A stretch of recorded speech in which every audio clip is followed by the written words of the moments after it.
The following programming is sponsored by Pete Trabucco. The views expressed do not necessarily reflect the views of this station, its management, or Beasley Media Group. Welcome to Live on Tape with Pete Trabucco on a beautiful Saturday afternoon right here in Philadelphia. WWDB AM 860 Talk Radio, a Beasley Media Group radio station. And we've got Tyler Conklin with us. Tyler is just hanging out, and we've used him many times, and he's just Tyler, you do just a great job. So thank you so much. Whenever I mess up, you make me sound really good. So great. Thank you for doing that. I appreciate it. I've had a lot of practice because you mess up a lot. No, I'm kidding. You're doing great, man. That's okay. No, listen, let's call it like it is. Sometimes I don't know when to stop and when to God forbid I would be working that board. Okay, I can just imagine in the old days, and our guests can probably tell you about that. In the old days, when we used to do our own board, and we do the music, and we back time towards like AP Network News and all that type of stuff, and it was a pain in the butt. And all the times, I got mics on, I'm singing with the songs because I didn't pull the mic off, or maybe I got the mic on and I'm talking to somebody while the song is going, or I have the wrong pod up. They used to call it pods and everything. We still do, yeah. So the bottom line is, you do not want me in your chair, okay? I agree. I like my chair. It's got a nice cushion and everything. Sounds good. Okay, so let's talk a little Philadelphia before we get our guest on, okay? Now, the 76ers, they're down 2-1. They did really well last night against the Knicks. They came back. People said they were gone. They were done. That was it. Down 2-0. They're going to be done. Well, guess what? They won yesterday. They won pretty big. And tomorrow, Sunday, there's another game that's going to be played. That'll be, of course, the fourth game. And a fifth game will probably occur as well. So I got a good feeling. I think 76ers are going to pull this one out. And even though I'm a Knicks fan, as well as a 76ers fan, I really think the 76ers are going to pull this one out. What do you think? I think they're going to break their ankles in the second to last game or something like that, knowing them, unfortunately. Just like Canada, we've had it too good for too long with this team. You sound like Haley. Haley's my other producer here, and she actually does the 76ers and of course the Flyers. And she said the same thing. I remember we were talking about this because they were like ranked 8th or something when it came to the standings as far as where they would seed. And she goes to me and she said the same thing as you did. She said they're going to fall flat on their face. I mean, if two people from the same station say the same thing, then that's got to be the opinion of the entire station. She's from the Philly Fanatic, too, which is the top station here that we own here in Philadelphia from Beasley. Right next door. Right next door. In fact, I can't get in there because you have the key. I can't even get there because I don't have a key to that one. Oh, you don't have the key to that one? Oh, wow. Fantastic. Safety reasons and whatnot. Oh, is that why? Jokes. We don't talk about this. Not a problem. Okay, so now let's talk about the Flyers. Okay, and my bottom line is they didn't make it. They didn't get there, okay? They tried. They did well. They had some issues and stuff along those lines. The Flyers really did not go as far as they should have gone. What do you think we should do for next year for the Flyers to get them, closer to even being seeded on these things? So what do you think? Well, just like maybe Old Yeller, we might have to put them out back and, send them to a farm upstate or something. I'm pretty sure that's how Old Yeller ended, right? Yeah, well, that's pretty much it. Well, yeah, everybody cries at the end. Have you seen Old Yeller? Yes, I have, yes. Okay, did you cry at the end? I did. Okay. To be fair, I was 8 years old, and, there was a gunshot noise, and I got scared. All right, not a problem. So you cried for the wrong reason, not because the dog died. Okay. Oh, I probably cried because of that as well, but, Well, bottom line is, I think they got a little bit of it's going to be a rebuild year. Okay, they lost a few people. Some they lost actually because of suits and stuff along those lines that didn't work out. So unfortunately, that doesn't look good for them. But it's a rebuilding year. Although I think the 76ers they're going to take it to at least one more game, and then they'll probably cave. But you never know. They have shocked me so far. The Knicks are a very good team. They're one of the best teams. And I would have thought it would have been just a total sweep. So the fact that they actually won, and the way they won, it's pretty good. Now let's go to the Phillies. Okay, Phillies are 2.5 games out of first place, behind Atlanta. Everybody is behind Atlanta. Atlanta is just an amazing team. The Braves are amazing. What makes them so amazing? I don't know. But for whatever reason, they've got the best players. They're consistent. There really is no home run winners there like like the Mets and the Yankees have Judge and Alonso, and other teams have home run hitters. They really don't have them, but they got people. Well, now there's a few people maybe, but it's not on the same level as like what Phillies have, for example. Okay, and you got some great players there, so they're just consistent, and they're just they're just hard to beat. But they're only 2.5 behind. The Phillies are only 2.5 behind. They've had a little bit of a down surge lately, but I think if they keep going, they're going to be good. Now the Mets, believe it or not, the Mets are only 5 games down. Okay, which is a lot worse than 2.5. But 5 games down. And remember, I tried out with the Mets in '82. Let's go. Put down the Mets. So I have got to be a Met fan because, folks, even though I'm in Philly and I like the Phillies and it's fine, and Tuck McGraw was a good friend of mine when he lived back because we used to actually do a lot of stuff with the American Heart with them, and he was just an amazing man. Bottom line is I tried out with the Mets. How could you not like a team? Okay, they did cut me, Tyler. I feel like I've never heard that story before, ever. Yeah, well, you probably have. But the bottom line is I've got to be a Met fan, and they're only 5 out. So they're 2.5 is a lot better than 5 with Philly. So I to be fair, I haven't been this excited about watching the World Series since 2008 with Utley and whatnot. Oh, they're great. They're great. And records are being done.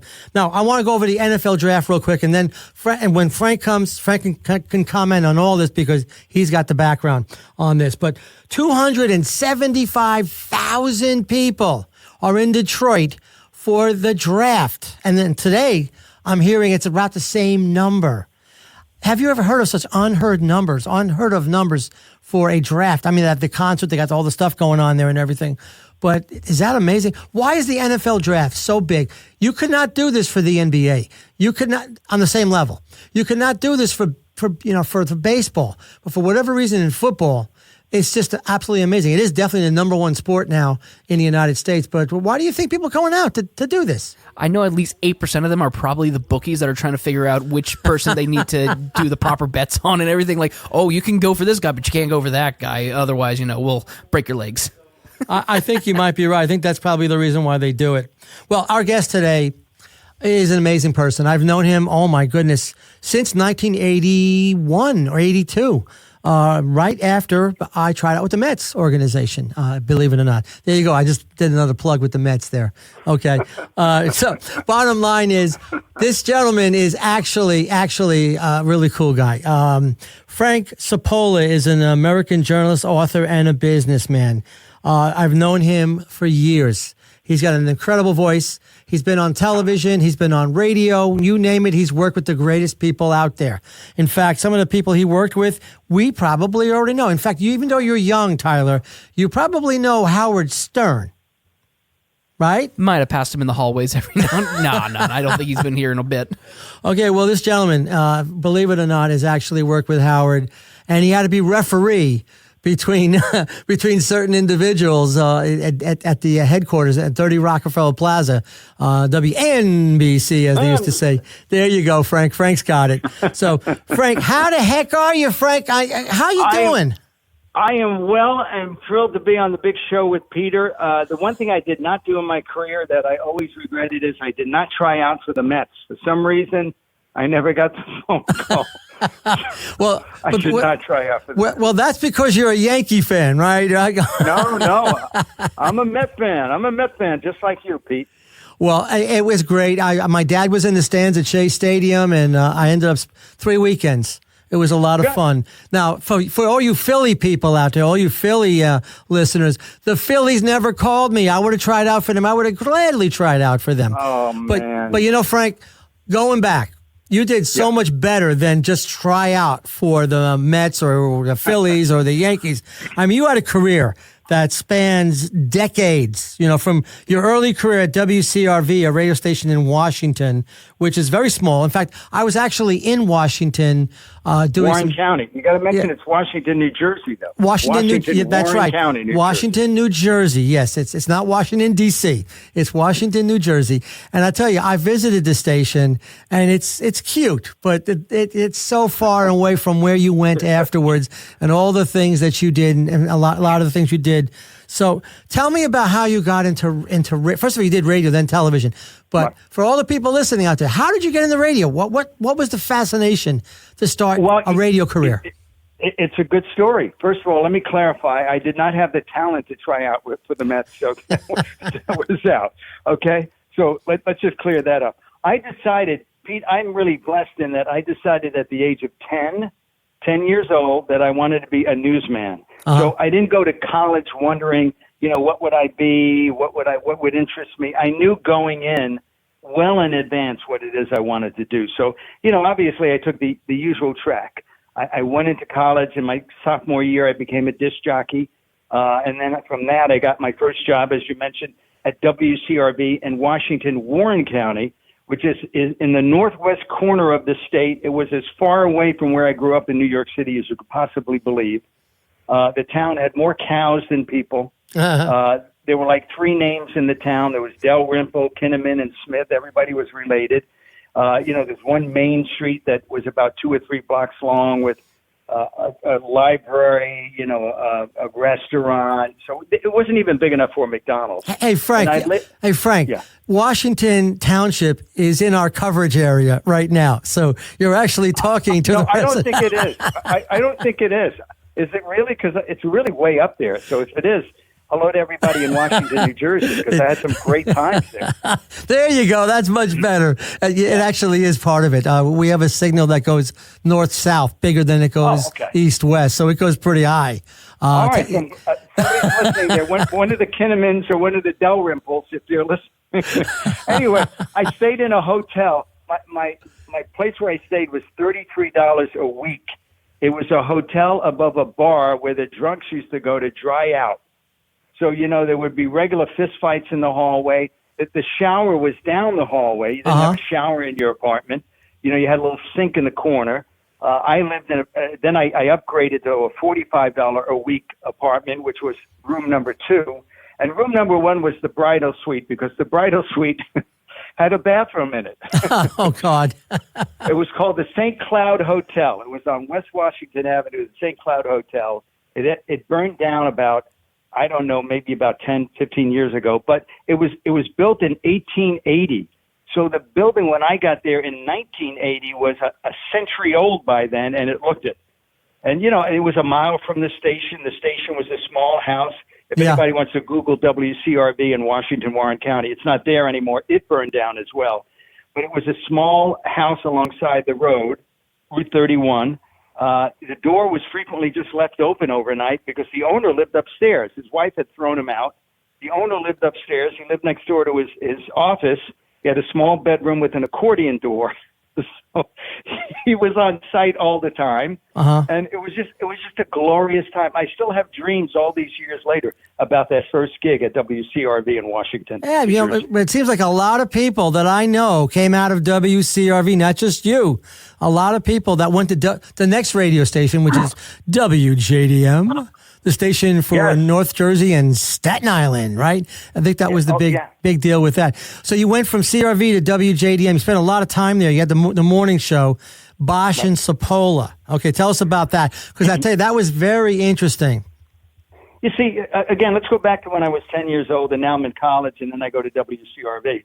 I had a specific plan in my head. I wanted to be on radio in New York City by the age of 30, and I wasn't going to stick around any particular station longer than I had. Because when you do that, if you stick around a small station too long, then you get the stink of that station, and people are wondering why you haven't gone to a bigger market. So I stayed at WCRB, and I loved every second of it. I'm not making fun of it. I loved every second of it. And I met very good friends while I was there, including Wayne Cabot, who was the most recognized voice in New York City. He works at All News 88, WCBS. But I stayed at WCRB for 2 years, a month, and a day. I figured I'd stay there 2 years, and then I jumped over to WJDM in Elizabeth, New Jersey, in 1982, September. And, it was a culture shock because it was back to a big city. It was more diverse, probably a little bit more than where I grew up in Queens, New York. But it was so wonderful to be back near the energy of a city, and that's where I actually met you. The station, as you recall, was on the second floor of a building right in downtown. It was above a like a five and dime store. Yeah, was it C.H. Martin or something? I think it was that. C.H. Martin. Yeah. And you had to climb 29 stairs to get to the top. Yeah, I remember. And then you go down this long, stone hallway all the way to the end of the building to get into the station. And, it was a typical station of its time. It had a great signal. The GM was a guy named Richard Petey, who sadly just passed on about 2 months ago. Yeah. But he was one of the greatest general managers because he understood, and this is a lesson for anybody in this industry, he understood that you hire talented people and you just let them be talented. He didn't micromanage. He just and that's where the creativity came from. Yeah, no, because he let us be creative. Yeah, he was a great man, and really, I worked for him as well. We'll be back with Live on Tape right after this. Each year, 5,000 people, including children, choke to death. LifeVac can stop these senseless tragedies, and it's so easy to use as well. Simply place the mask over the face and push and pull. You'll never regret having a LifeVac in your home or office.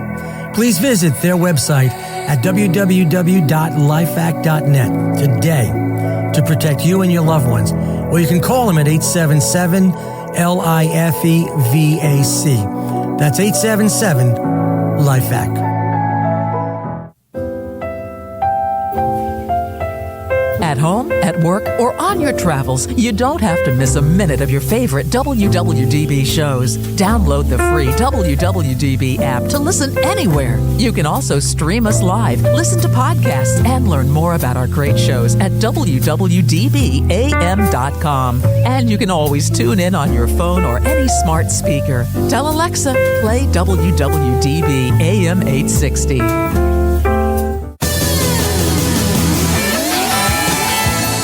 Welcome back to WWDB AM 860, live on tape with Pete Trabucco, and we've got an amazing guest. But before we go there, I want to talk about World Star Public Relations, where excellence meets exposure.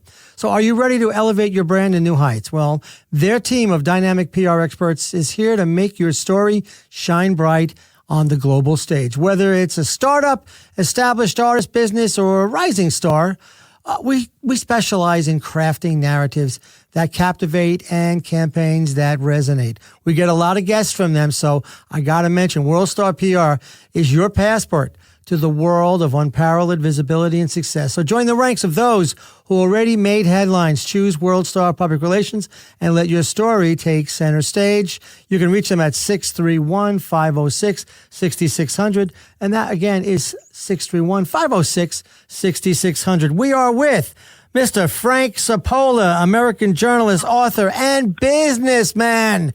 And by the way, we just got to the second station, which is, of course, WJDM. And yes. I just want to let you know, I came around the same time. I graduated college in 82, and I interned at WJDM. And you know this story, but I don't think Tyler does. Tyler, I was interning, right? So I was using the phones every once in a while to do my job. And I didn't get paid for it because I was in college. I was just graduating 82. So basically it was maybe around April, somewhere around there, maybe before April. And Bosch and Cipolla was a really popular radio show. And Jim Bosch, we keep in touch. He's doing great in the Midwest. And Frank obviously had even a more stellar career in that respect as well, because he ended up going to New York City and working with some big stars. But the thing is, I would every once in a while push the wrong button while they're getting all these calls coming in, right? And I remember I go, hello, right? The fat finger protocol. I know that one well enough. I did it so badly in college and everything. It's terrible. Well, you remember how bad I am with a board, right? So let's go back to that again. So I'm punching numbers, right? And they're flashing. And I tell you one thing, Frank, you were good. Jim was not. Jim was really upset with me. Okay, but Frank was more like, "Oh yeah, just don't do that again. Don't do that again." I mean, But I did it, and I don't know if you remember, but I got laid out for that from Jim. Jim, and he's a good guy. But you guys were professionals. You guys one hell of a show. They would do comedy scenes, comedy skits. It wasn't just a radio show in the morning. It was everything. And it's fun. Yeah, it's funny you should mention that because I found a cassette in the garage last night, and I was listening to some of the bits we did. And for the people listening out there, cassette tape is like 4 generations before what we have now. Yeah, it's an actual cassette you put in a cassette player. But Jim wanted the station to sound as good as it possibly could, and he was dedicated to making. He was the program director. He was dedicated to making that station the best it could sound, and it sounded pretty darn good. You know, we got a lot of response. And we had a general manager, as I mentioned, who was top notch. All these people met. It was a confluence of all these great talents who went on to bigger and better things, meeting in the early part of their career, and all of us dedicated to being the best broadcasters we could possibly be. So the 4 years I spent there, I learned. I became news director eventually. I grew. I did the best I could. We were just so focused on making the station sound really, really good. And it reflected that because we made a lot of money for the station while we were there. Yeah, you did. You actually did. And I ended up going into sales, so I actually helped with that. Yeah, with that, and I did right. it. I did it because of the morning show, Bosch and Cipolla. That was the show that we wanted to get the commitments to, and we did. Well, there's a funny story in the book, and we'll talk about the book. But there's a funny story of selling, the show to the car dealerships and so on and so forth. But those were 4 wonderful years. I thought. In the top 3 of my favorite gigs, that is in the top 1 or 2. It was just a great time. We were all, young. We were all very into it and dedicated to our profession. Not that we're still, not that we aren't now, but, we were dedicated and young, and everything was new to us. It was just a wonderful time. It was magical. It was. And when you left, I was still there, by the way. They used to give me the gig when you guys left, when Jim and you left, basically, when they, how it used to power down in a certain time period, it was a daytimer. It was a daytimer, right. So guess what? I got the gig. It was called Power Down with Pete. Okay, that's what I called it. Okay, 10 watts. I think it went down to 10 watts or whatever the heck it was. And they gave me the reins. Tyler, they gave me the reins on that. Normally it's a 500 watt station that goes pretty far. It's in the New York City area, New York and Brooklyn, and it hits Staten Island. But when I would go on, it would be Power Down with Pete because that was it. That was 10 watt station. If you went across the street to the C.H. Martin, you couldn't even hear it anymore. Right. It was gone. It was gone. But you guys had a great time. And we got Lloyd Lindsay Young. For those of you that don't remember Lloyd Lindsay Young, he became a national figure, a Weather Channel figure, and we had him. We had him. It was great. Yeah. By the way, just to clarify that, not too many people know this, but for those who are New Jersey radio nerds, I was the one who came up with that idea. I went to Rich. I said, Lloyd Lindsay Young would be a real good addition, and they called him up, and it was what we call a barter deal. Yeah. He gave him a car and free gas and some other perks. He didn't get paid, but he'd come on every morning and go, Hoboken, and do his shtick. Oh, yeah. And it was really good. He got us on Channel 9 as well, so there was cross-promotion for the Bosch and Cipolla show. So, yeah, again, it was just a great, great time. I was also at that time working as a reporter, a stringer, as we call it back then, for WNBC. WNBC. I had interned at WNBC in the late 70s while I was in college. So they knew me, and now they knew that I was on the radio. So I used to do stories from New Jersey for WNBC. And that's true. In July of 1986, you were the anchor news person for the Soupy Sales radio show on NBC, where you also did news for Howard Stern and Don Imus, which, by the way, you had to be a referee when that happened. In fact, Tyler, your homework assignment is you have to read Private Parts. That's a movie with Howard Stern. It's his career right up until he gets into, I guess, NBC, and then I guess later on Washington. You have got to see the the tightness or whatever. The atmosphere was incredible. Tell them about the atmosphere. Go ahead, Frank. All right, so I'm 27 years old. I get the phone call like, you would if you were a minor league umpire, and the phone call is to come up to the major leagues. And, I'm 27 years old, so I'm sitting at a news table because we had a table in the newsroom at that time, and all these great thunder voices of my generation are there. Jack Welby, Charles McCord, Sam Hall, Jim Iyer. And at the end of the other table, the managing editor of the radio newsroom was a guy by the name of Bill Maher Sr., the comedian's father. And he was a gruff old newsman, but he was great because he made you write better. He made your copy better, and he taught me a lot. And I was assigned to the Soupy Sales radio show, which was midday. And now, granted, there are 3 great disc jockeys there at the time. There's Imus, who, if anybody knows his radio career, he ruled the 1970s. He was the shock jock. He was the prototype for all that would follow. There was Howard Stern, who was the shock jock that took over in the 1980s.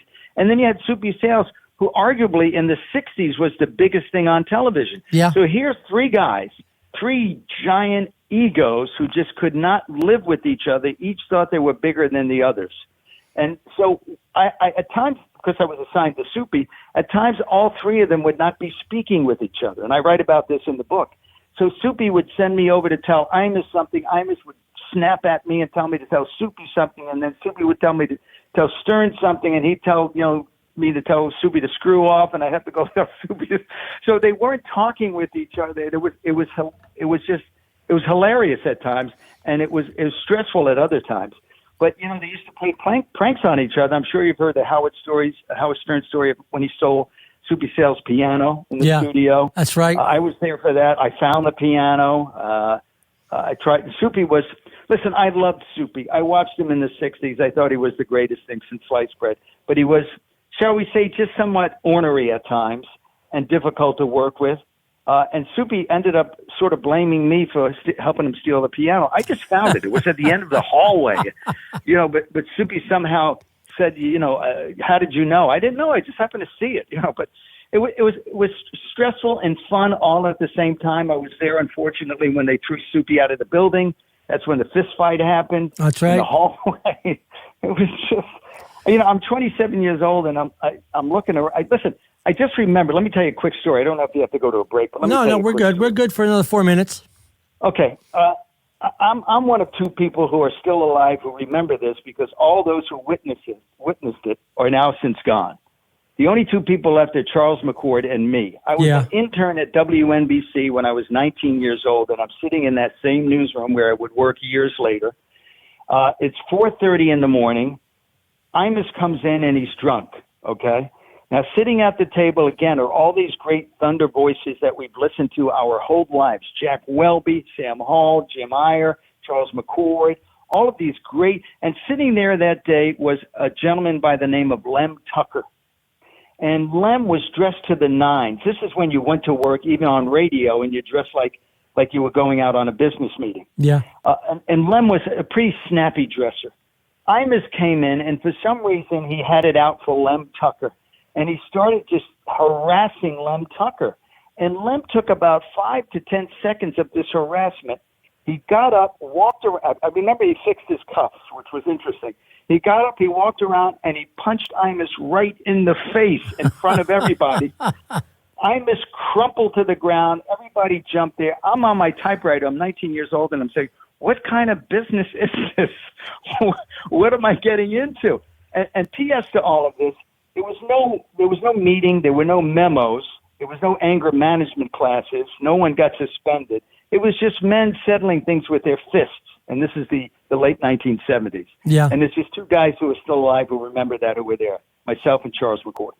Well, there was a lot of stuff going on. In fact, from what, and if you watch Private Parts, you can actually see what was going on. But the bottom line is, you're right. Don Imus started the shock jock stuff. Howard Stern took it to the next level, and Imus was a little, insulted by that, a little bit like, hey, I'm the guy, and then Howard comes running in and does even more. And now all of a sudden you got two egos, big egos, Imus in the morning, and then of course Howard Stern in the evening drive.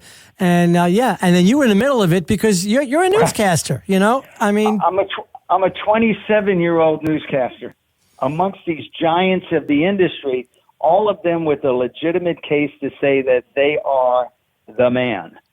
Soupy was huge in the 60s. That's right. Soupy and Imus was huge in the 70s, and of course Stern was huge in the 80s. And all three of these guys, were three big egos who could not live together. They just simply could not live together. And they just could not. And you were actually in the middle of it, and what they were really like. In other words, we only listened to what was going on. We only hear what goes over the mic. You're there. So anybody wants to write a book about Howard Stern, obviously you lived it. You know the other side of Howard that maybe he doesn't talk about on the radio. So we're going to take a break, but we'll be back with Live on Tape right after this. Each year, 5,000 people, including children, choke to death. LifeVac can stop these senseless tragedies. It's so easy to use also. Simply place the mask over face, push, and pull. You'll never regret having a LifeVac in your home or office. Please visit lifevac.net today to protect you and your loved ones. Or you can call them at 877-LIFEVAC. That's 877-LIFEVAC. Hi, I'm Kelsey Grammer. Wounded Warrior Project supports injured veterans by connecting them with fellow warriors, by serving them through mental health and wellness programs, and by empowering them to live on their own terms. No one should face a battle alone. Join us at woundedwarriorproject.org. Welcome back, Philadelphians, on WWDB AM 860 Talk Radio, live on tape with Pete Trabucco, and of course, Tyler Conklin, who's been sitting there listening. I think you are a Howard Stern fan, right? It looks like you might know Howard Stern. Do you listen? He's still on, so do you still listen to his show at all? Or no? I've seen some of his podcasts and some of the videos from the live tapings or whatever. You know, they're interesting enough from what is shown. You know, the funny thing about Howard Stern, and we'll get to Frank because obviously Frank knows more than we do, is that you either loved him or you hated him. It was no middle ground. And on top of that, even though you hated him, you still listened to him. So it was like that he had an audience for both. And that's strange. You agree with me on that, Frank? I would agree with you 100. I would agree with you 100%. Yes. Yes. And by the way, for those of you that are just joining in, we have Frank Cipolla. He is an American journalist, author, businessman. He's done it all, basically. Television, radio, known him for many years, good friend, really, really cool individual who I've known for so long. Now, we're talking about WNBC. You had to say it that way. If you didn't say it that way, it didn't work, That's okay? Right.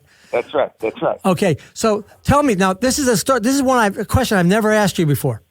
Because I've done television interviews on CNBC and MSNBC, and also, you know, on the on just NBC every once in a while. So I've been in there as a guest in the studios, you know, being interviewed. But you were there on the floor with the radio station, right? And you must have, you know, going from JDM, which is a nice place. By the way, Tyler, our bathrooms were about maybe in the hallway, about 400 feet away. So you had to play a song like Don McLean, you know, right. Miss American Pie and all exactly, that. American Pie. Because you literally had to run out the studio, run out the door, make a beeline to the bathroom, which, by the way, had a big freaking key, okay, wood key. You had to open the key up, do your business, and get back before the song was over. There was nothing in the studio. Don't I know that issue? Okay, so yeah, go ahead. You know, Tyler and Pete. What he's not telling you is they would time everything just right, and they would open the door to the studio, open the door to the station, and turn the volume of the music up so they knew where they were when they turned the corner coming back. Yeah. So you'd run down the hallway, take care of business, and if you came back, you heard the music running, you were fine. What I used to do occasionally was I'd go into the studio and I'd lower the level to nothing. So they would come out of the bathroom and you'd see them frantically running down the hall.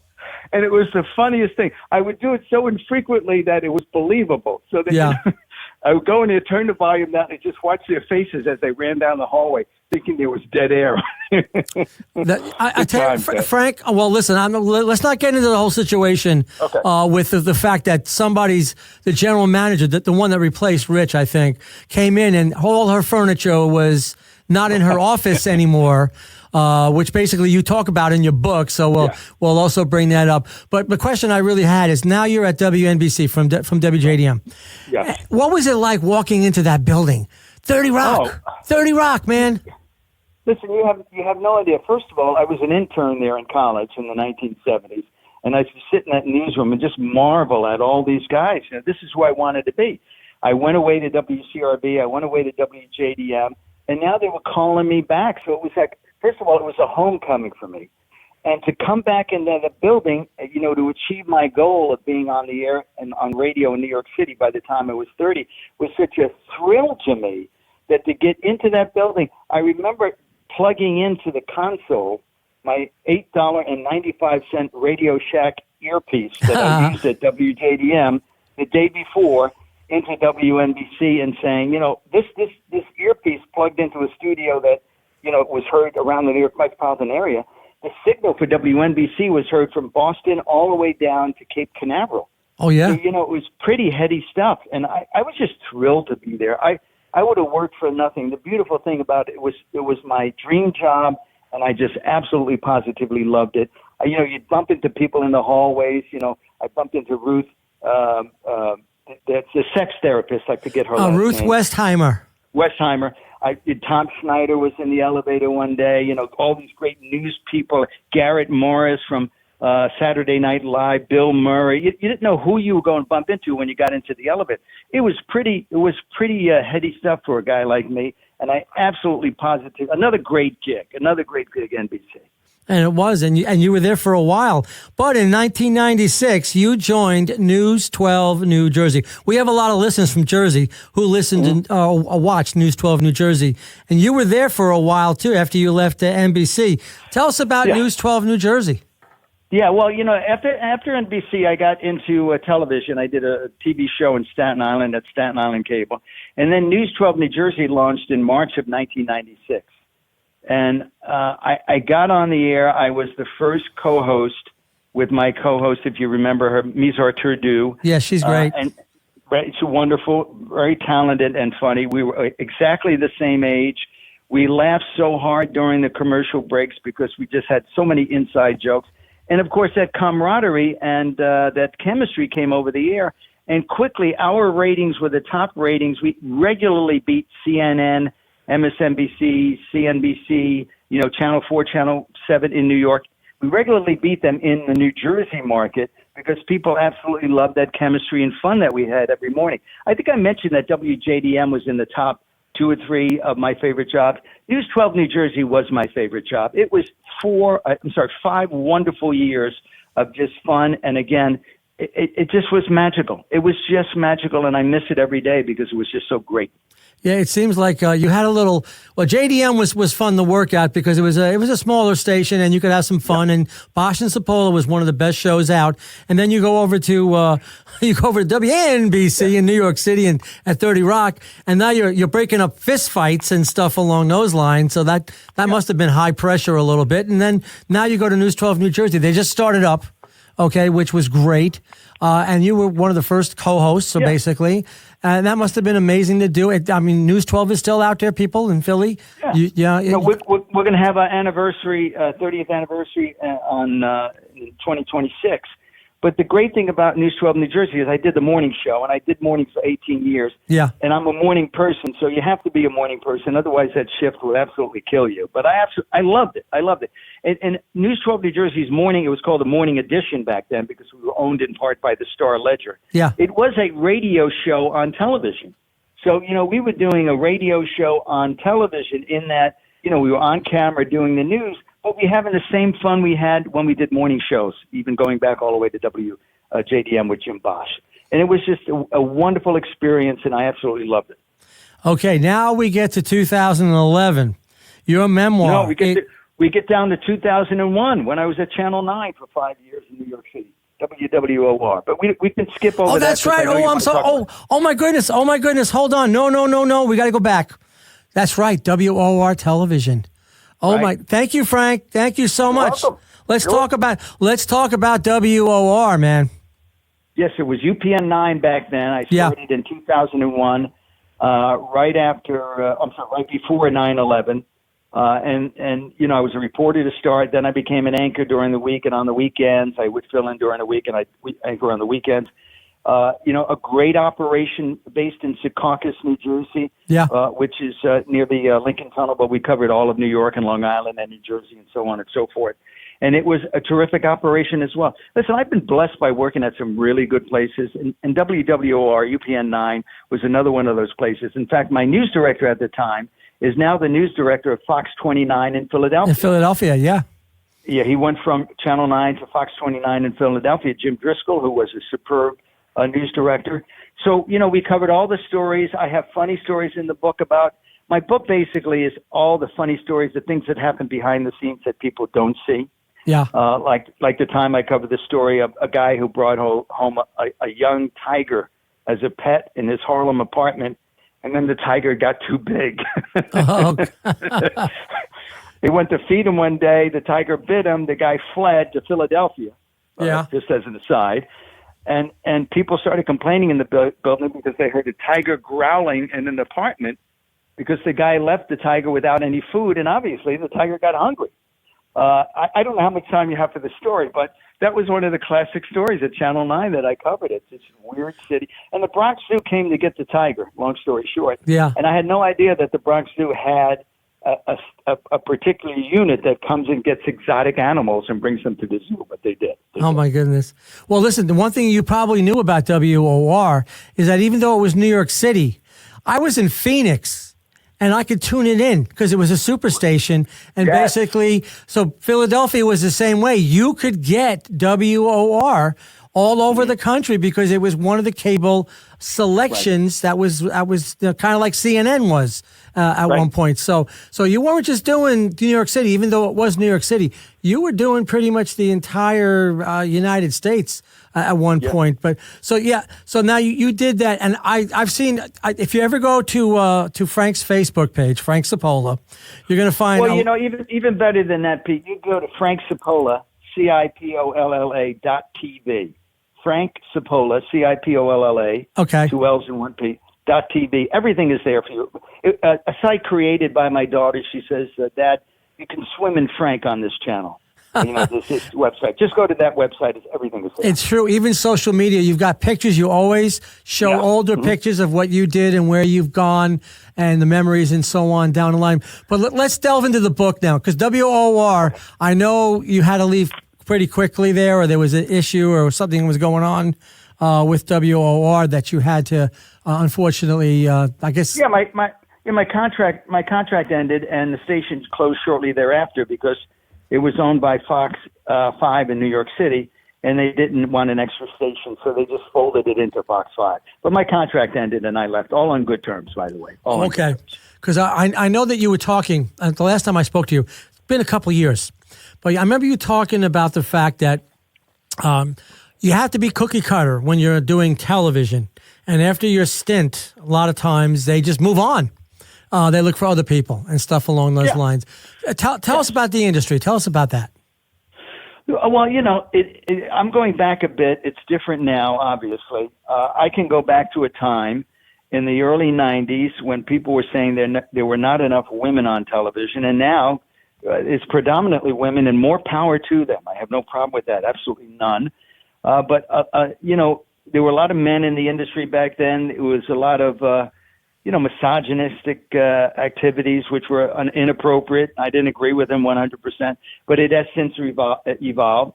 The business is different now, and back then we did news stories. Now it's a lot of human interest that's driven by what's on social media at the moment, and the stories are not as hard hitting as they used to be. The margins, the profit margins are not as big as they used to be. And sometimes a station will go for the easier story instead of doing a deep dive investigative piece.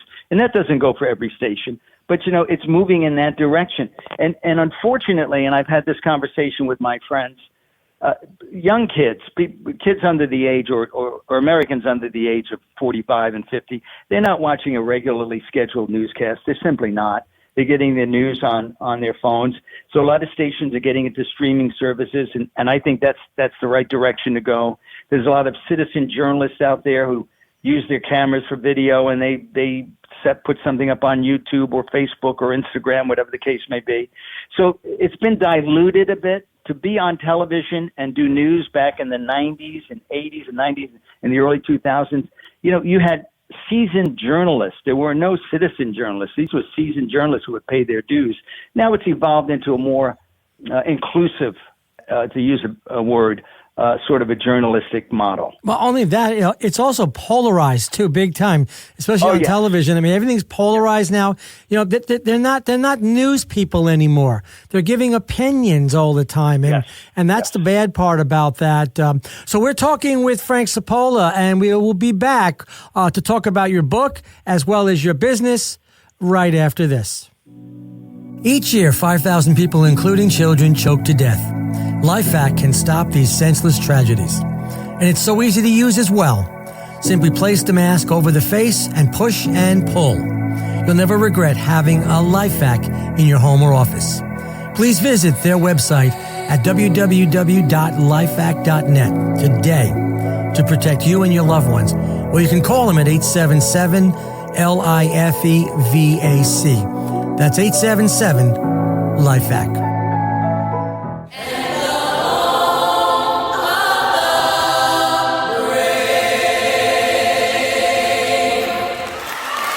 First Responders Children's Foundation takes care of the children and families the brave ones leave at home. Help us help them.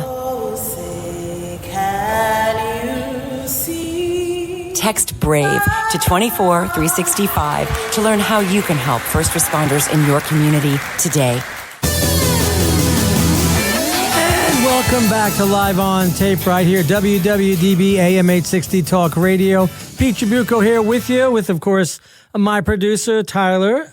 And Tyler's been listening intently to what's going on here.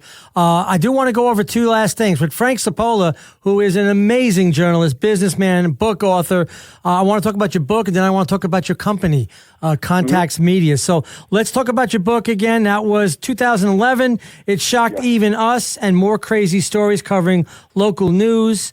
And that was published in 2011. It covers everything from the career way back in CRV all the way up until, I guess maybe, does it even cover the Wall Street Journal when you did that after the other stuff? Parts of it, parts of it, the Wall Street Journal Radio Network is there. Yes, after I left Channel 9, I went to the Wall Street Journal Radio Network as a network news anchor. I went back into radio, yes.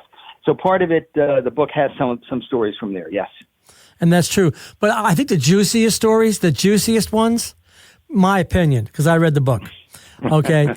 Juiciest was WJDM, okay? I think the stuff that happened there. And let's just talk real quick about the people that worked there with you. Rich Rapiti, we just lost him. He was a great general manager. You had also Ziggy there. I never did know Ziggy's last name, but Ziggy was that's the midday person after you, after Bosch and Cipolla, I think. And then later on, I think it was Jan Oakes that came. I don't know if you knew Jan. Jan Oakes is a great voiceover talent. A lot of commercials you'll see on television, that is Jan's voice. She's an expert voiceover talent, and she has been for many, many years. Yes, she's been great. You had others too that came on board. I mean, there were different levels of the different people that came on board. But I seem to recall that you all were very close. Okay, I mean, it wasn't like WNBC where they hated each other's guts. I mean, they basically worked together. The only people we had a little problem with, and that includes sales, was somebody got hired and unfortunately did not really get along with the staff. And I believe that you guys and the Bosch and Cipolla people, but also everybody, I think, was on board. You know, when I found out the furniture was moved, I was laughing my head off. I mean, it was funny. It was like, what? Yeah. There's a little more to that story, actually. The owner, who was single at the time, surrounded himself by talented, albeit beautiful women who used to work at the station. Yeah. And one of them, I don't know if he had a romantic relationship with her, I'm not sure. And it's no reflection on her work ethic. But she was a little annoying to everybody at the station because she didn't sort of get the creativity and the comedy and the fun we were having. And she had an office down the hallway. And I'm not going to name names, but one night some folks snuck back in. They opened up her door because they got the key, and they took everything that was in her office and took it all the way down the hallway to an empty office and put it in there. Yeah, by the bathrooms, way far away.